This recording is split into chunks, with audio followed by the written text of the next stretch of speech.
तो hello and welcome guys, स्वागत है आपका मेरे यूट्यूब चैनल पर। और ये यूट्यूब चैनल फ़िटनेस से रिलेटेड होगा। इस चैनल पर हम सारी फ़िटनेस से रिलेटेड बातें करेंगे और मेरी लाइफ में क्या चल रहा है मैं ये भी आपको बताता रहूँगा इसके थ्रू। गाइस, मैं आपको अपना थोड़ा छोटा सा इंट्रोडक्शन देना चाहता हूँ। My name is Satyam Shukla and I am a student जो कि फ़िटनेस एंथुसियास्ट है, जो कि फ़िटनेस फ्रीक है, जिसको फिट रहना काफ़ी अच्छा लगता है। तो आज से 2 साल पहले अगर मैं स्टार्टिंग से बात करूं तो आज से 2 साल पहले मैं ऐसा था। जी हाँ, मैं बिल्कुल ऐसा था और अब मैं कुछ ऐसा हूं। अभी मैंने टी शर्ट पहनी हुई है, हालांकि मैं आपको उतार के ऐसा दिखा नहीं सकता, बट हाँ, मैं पहले ऐसा था और अभी मैं ऐसा हूं। तो इस पूरी फिटनेस जर्नी में 2 साल की अप्रॉक्स मुझे 2 साल हो गए हैं। तो इस 2 साल की जर्नी में मैंने बहुत सारी गलतियाँ करी हैं और उन्हीं गलतियों से मैंने सीखा है कि हम लोगों को जो भी बिगनर है उसको क्या करना चाहिए और क्या नहीं करना चाहिए। अगर वो गलतियां मैं ना करता तो जो फिज़ीक मेरी आज अभी है उससे कहीं ज़्यादा फिज़ीक मेरी अच्छी होती अभी, अगर मैं वो गलतियां ना करता। मैंने वो सारी गलतियां नहीं करी, बट कुछ तो मैंने गलतियां करी हैं। तो आज की वीडियो होने वाली है 5 उन गलतियों के ऊपर जो कि बिगनर्स करते हैं अपनी डाइट में और अपनी मसल बिल्ड करने के लिए। तो चलिए शुरू करते हैं, जिसमें से पहला है फॉलोइंग ब्रो स्प्लिट। हाँ, आपने सही सुना, following bro split. Following bro split एक ऐसी टेक्निक है, टेक्निक नहीं, आप जिन लोगों ने जिम गए, जो लोग जिम गए होंगे उन लोगों को पता होगा कि स्टार्टिंग में ट्रेनर आपको क्या बोलता है, एक दिन में एक मसल को ट्रेन करो। तो यही टेक्निक को हम ब्रो स्प्लिट बोलते हैं, एक दिन में एक मसल को ट्रेन करना। वो बोलता है एक दिन बाइसेप लगाओ, एक दिन ट्राइसेप लगाओ, एक दिन लेग लगाओ, एक दिन शोल्डर लगाओ और एक दिन चेस्ट लगाओ। बस ये कर लो, आपकी बॉडी बनेगी।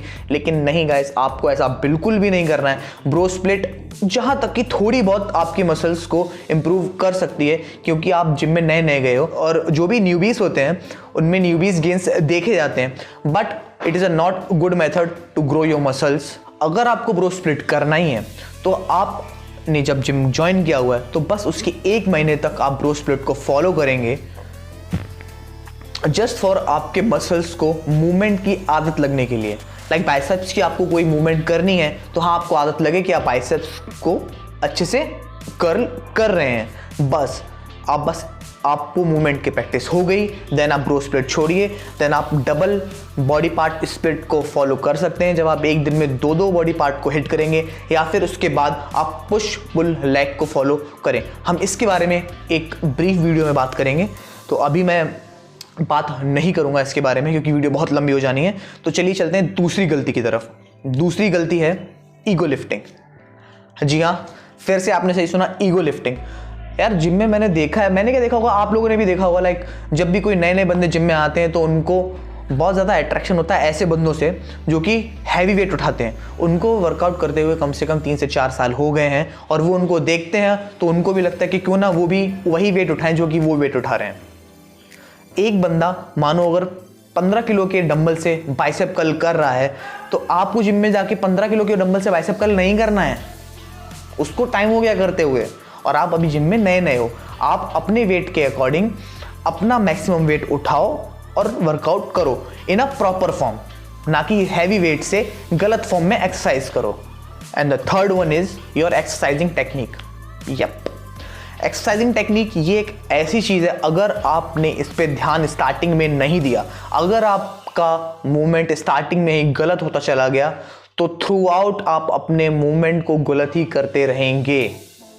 आपको स्टार्टिंग में, आप जिम में गए हो, आपने नया नया जिम ज्वाइन किया है, तो आपको ध्यान रखना होगा कि आप अपने वर्कआउट्स को, आप अपने सारे फॉर्म्स को एकदम प्रॉपर करें। आपको बाइसेप कर्ल हैवी से नहीं करना है, लाइट वेट लीजिए। मैं फिर से बोल रहा हूँ, लाइट वेट लीजिए और प्रॉपर फॉर्म में वर्कआउट करिए। पुलअप्स भी कर रहे हो, नहीं आ रहे हैं तो कोई दिक्कत नहीं, आप लटके ही रहो, लेकिन वो धक्का मार मार के ऐसा करना, मैंने देखा है जिम में लोगों को धक्का मार मार के करते हैं, नहीं, कोई प्रेशर नहीं आता, कोई भी फायदा नहीं है उसका। इन गलतियों से बचें। And the fourth one is which I am gonna tell you is supplements.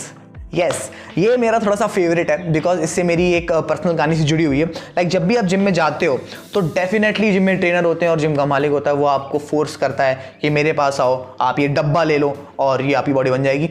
मेरे साथ भी ऐसा ही हुआ था जब मैंने नया नया जिम ज्वाइन किया था। तो जिम के मालिक ने मुझे बैठाला और मुझे बताया कि वो देखो वो बंदा दिख रहा है, वो बंदा बॉडी वाला, वो हाँ जिसके बाइसेप बड़े बड़े हैं, तो वो बंदे ने यही डब्बा लिया है, तुम भी यही डब्बा लो, तुम्हारी भी यही बॉडी बनेगी कुछ ही महीनों में। मुझे इतनी नॉलेज थी कि वो बॉक्स खा लेने से, वो डब्बा खा लेने से मेरी बॉडी वो 2 महीने में नहीं बनने वाली, तो मैंने वो डब्बे नहीं लिए। और आपको भी कोई डब्बे नहीं लेने। और वैसे भी डब्बा, ये जो वो लोग बोलते हैं ना कि डब्बा डब्बा डब्बा खा रहा है, क्या होता है डब्बा? डब्बा कुछ नहीं होता, इट इज अ वे भाई, it is a way protein, it is a protein. हाँ डब्बा का कुछ नहीं होता। जो लोग डब्बे डब्बे ऐसे करके बात करते हैं ना, उनसे तो बात करना ही बेकार है।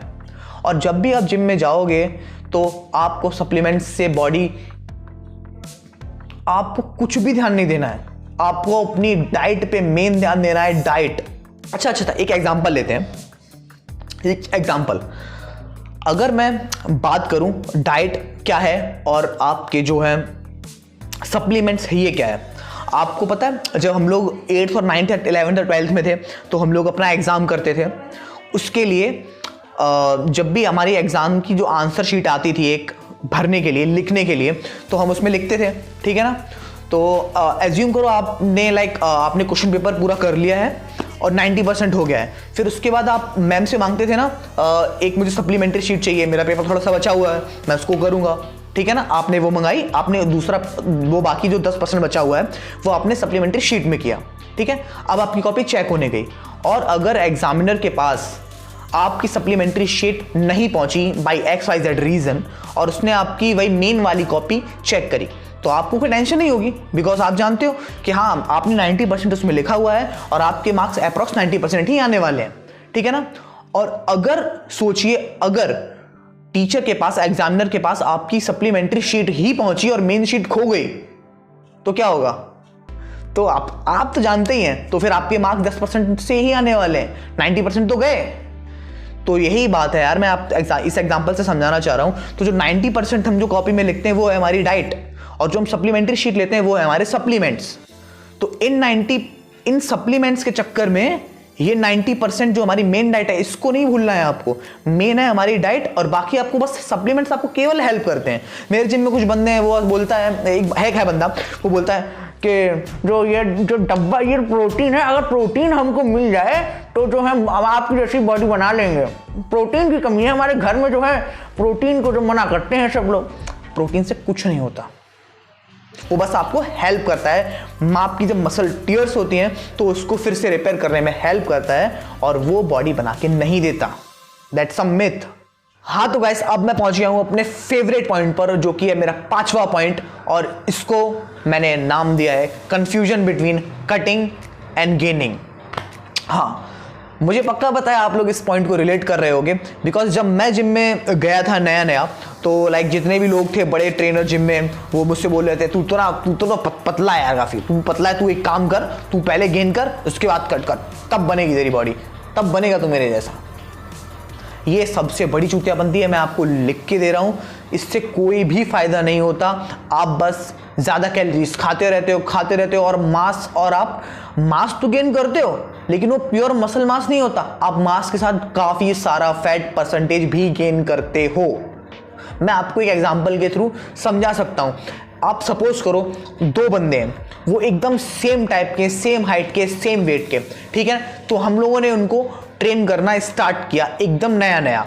उनको हमने सेम डाइट दी, उनके वर्कआउट्स भी सेम रखे, बट उसमें से एक का गोल है, जो कि बंदा है ए, उसने गोल रखा कि मैं ऐसा करता हूं, वीक में कैलोरी सरप्लस रखूंगा अपनी डाइट को, पूरी डाइट को, और 3000 कैलोरीज ज़्यादा खाऊंगा वीक में मसल मास पुट ऑन करने के लिए।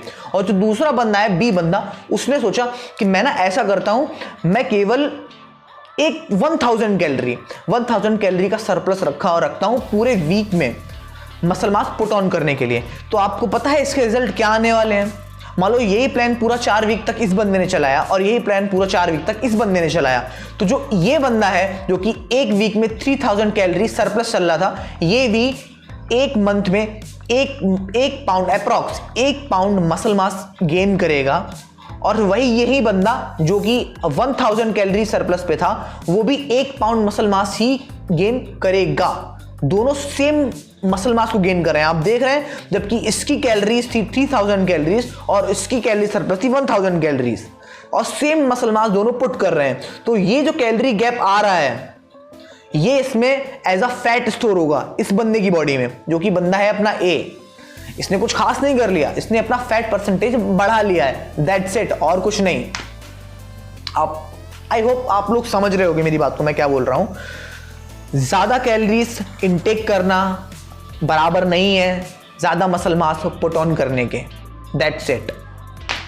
तो ये जो मैंने आपको पॉइंट बताए हैं पांचों, ये पांचों में से कुछ ना कुछ तो लोग गलतियां करते हैं। ये ऐसी गलतियां हैं जिनको अगर ध्यान में दिया जाए स्टार्टिंग में तो आप एक अच्छी बॉडी, अच्छी फिजिक बना सकते हैं। इनमें से कुछ पॉइंट को मैंने भी जो मैंने बताया है, मैंने गलतियां करी हैं, बट अगर मैं वो गलतियां ना करता तो मैं अभी पहले से और अच्छा होता, मेरी फिजिक इससे थोड़ा सा और अच्छा होती।